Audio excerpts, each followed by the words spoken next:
Thank you, Molly, for that wonderful music. And thank you to the musicians for rocking out. Wonderful.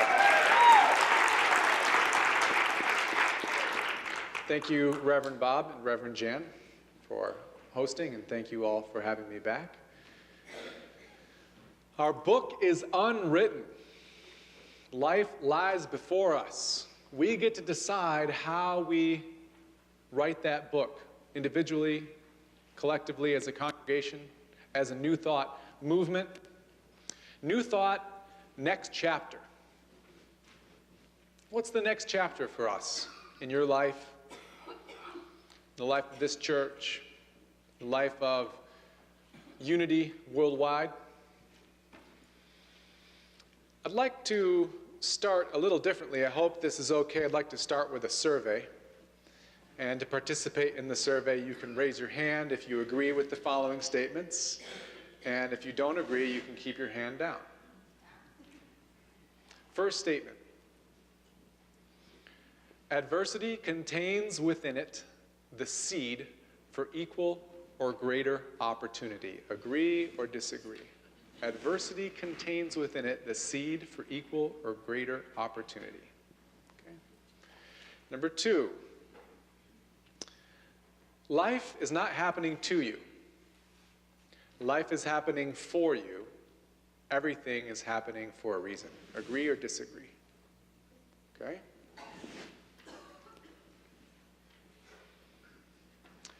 Number 3.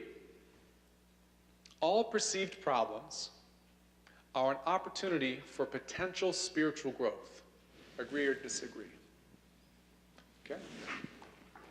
Number 4. Dark chocolate is an essential food group. Agree or disagree? What do these statements all have in common? They're the truth.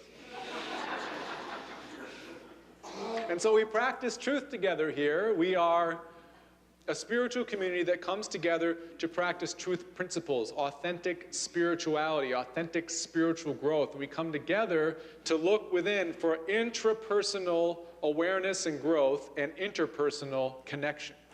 That is what we're about. Practicing truth that's relevant, that's going to help us be practical. So we know we have these truth principles, these timeless principles.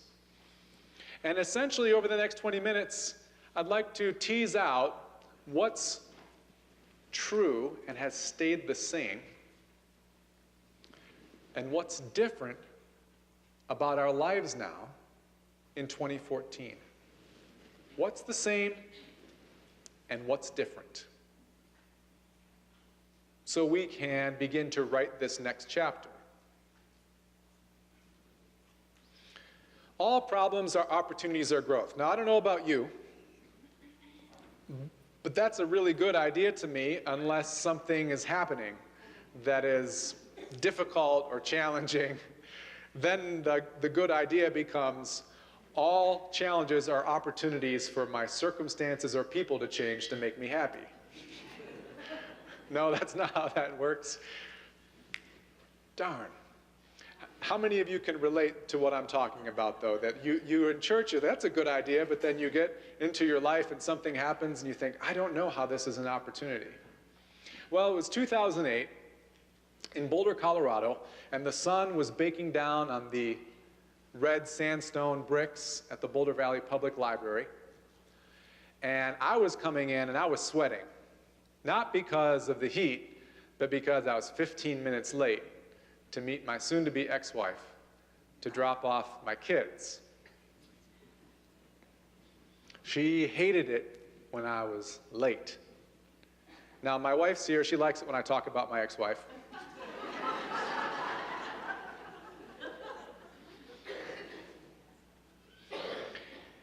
So there we are. I open the door, my kids get out, and I have this essential information to communicate about our upcoming court date.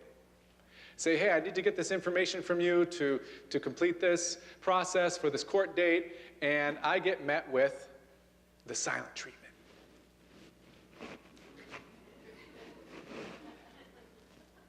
Now, I hate the silent treatment. It pushes my buttons. It's right here. Ouch. So I'm saying, you can't ignore me. This is important. I've got to get this information. It's about our court. You can't ignore me. More silent treatment. And the last thing I see is the taillights pulling out of the library parking lot. And I'm stewing. I'm just angry. And I'm thinking to myself, all problems are opportunities. Yeah, I don't think so. I'm pretty sure my wife is the cause of my problems right now. But I was tired of the energy and the pain that I was experiencing, having this unresolved. It was just a burden to me. I didn't want to carry it anymore.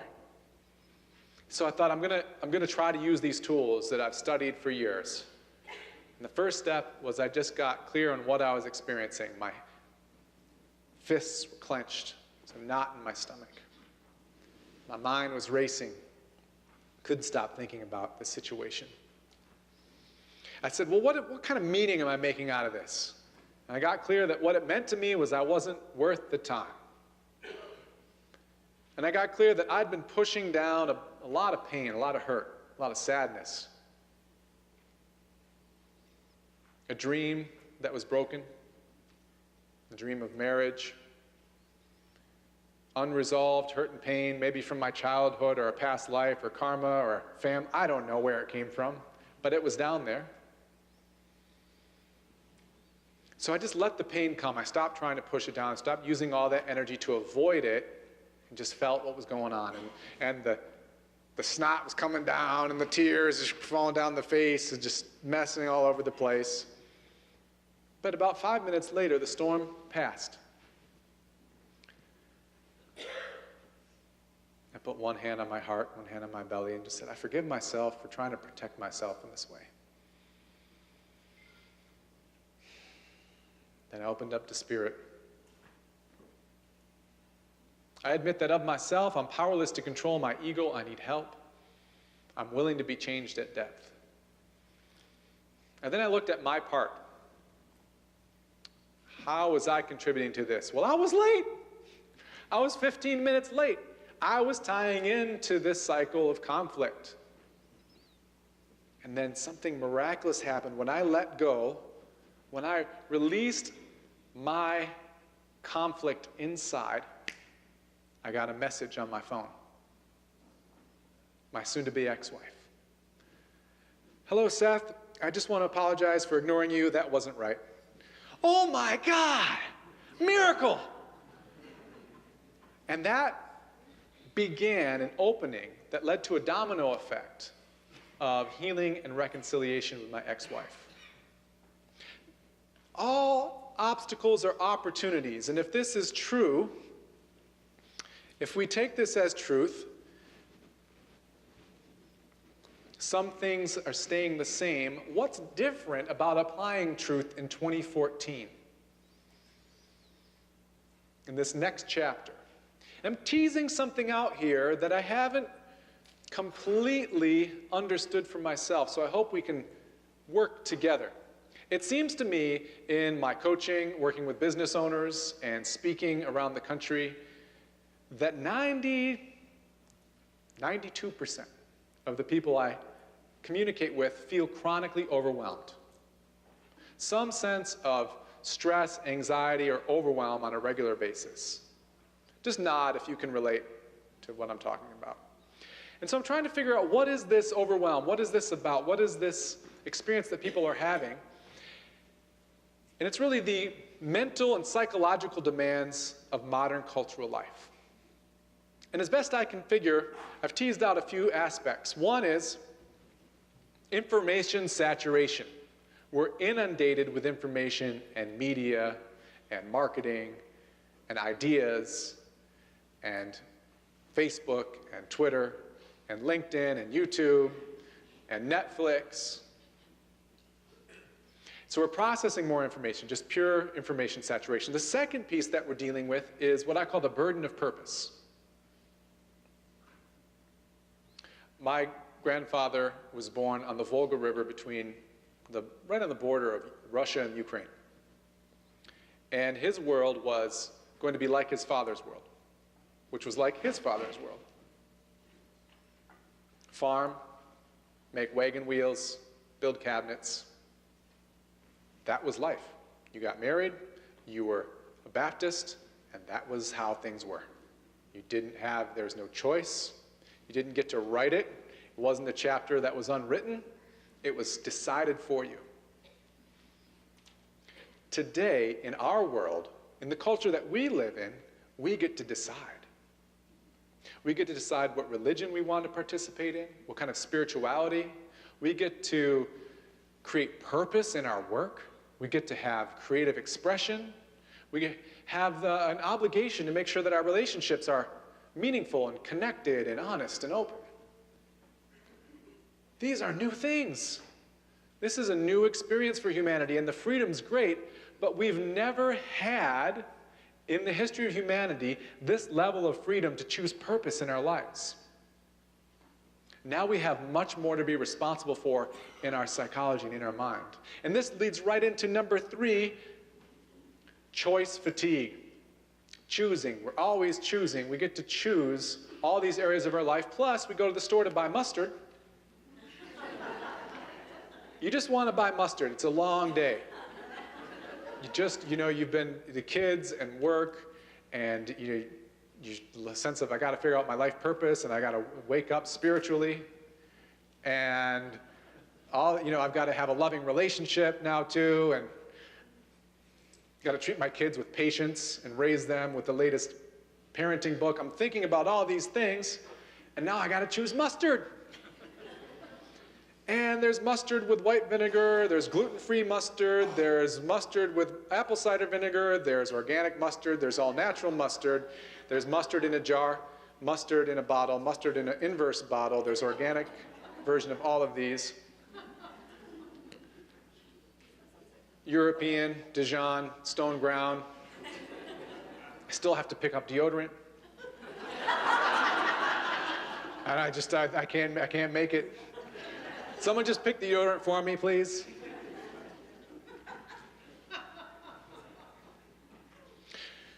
These modern demands on our psychology, on our mind, that we're on this train, we're on a cultural train, it's not going to stop. So how do we take these truth principles that are timeless and apply them to what's new? This vague and undefined sense of overwhelm that comes from the modern demands of our culture. Back to the ex-wife. As I mentioned, there was reconciliation and healing. And I'm so pleased to share with you that has led us to live on the same block. And we're raising our kids together. And in fact, my ex-wife moved in with my wife and I. And they've decided to share a bedroom. Because my ex-wife is my wife. We got remarried.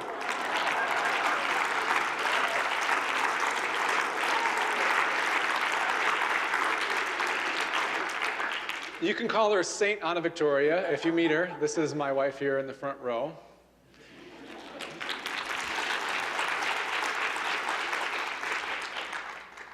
One piece of advice, never marry a life coach. This is a horrible idea.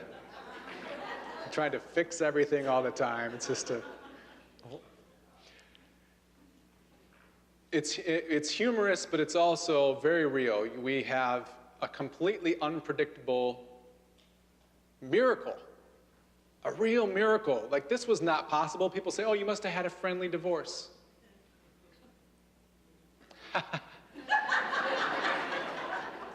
There was no possibility. We weren't interested in being friends.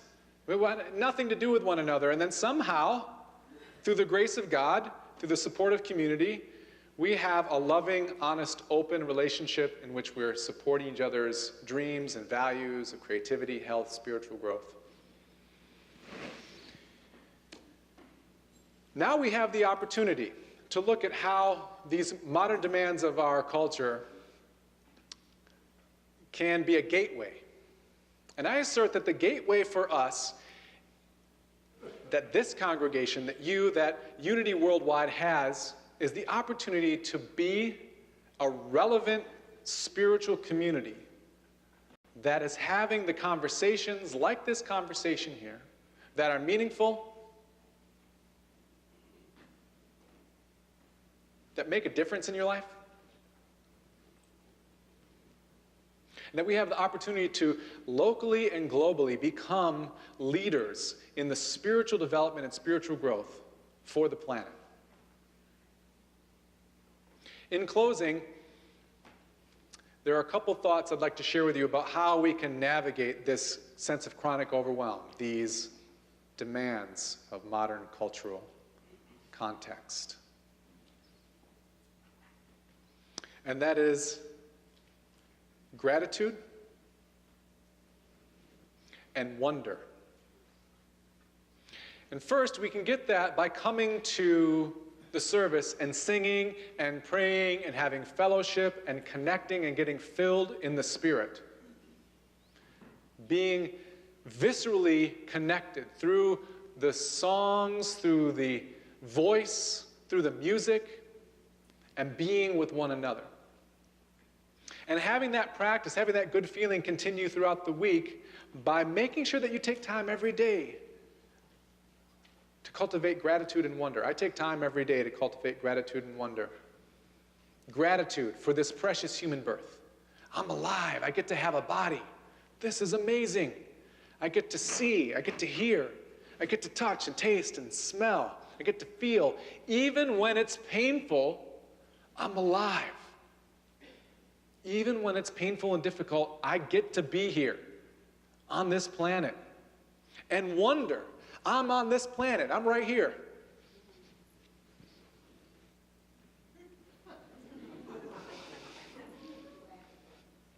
And we're on this planet, and this planet is spinning around a ball of flaming gases that produces life on this garden rave. It's just like a party down here. Abundance is all around us. And we're in the midst of hundreds, billions of other stars in our galaxy, and this galaxy is in the midst of hundreds of billions of other galaxies, and this is all happening right now, all around us. Reality. It is inconceivable how awesome that is. So if we can take time and look at nature and appreciate how vast and incredible life is, and get that sense of gratitude, somehow we then become bigger than the problems and the overwhelm. We can hold more. We have more capacity to hold our lives. So as I wrap up for today, we've looked at truth principles. Adversity contains within it the seed for equal or greater opportunity. Life is not happening to you, it's happening for you. That every perceived problem is a potential for spiritual growth. And of course, dark chocolate is an essential food group.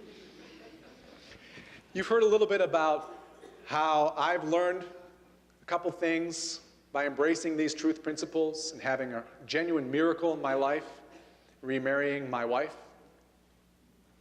And then we've looked at how do we take these truth principles that are universal and timeless and apply them to this modern mental dilemma of overwhelm. And what's the opportunity? And I assert that the opportunity here is to embrace our role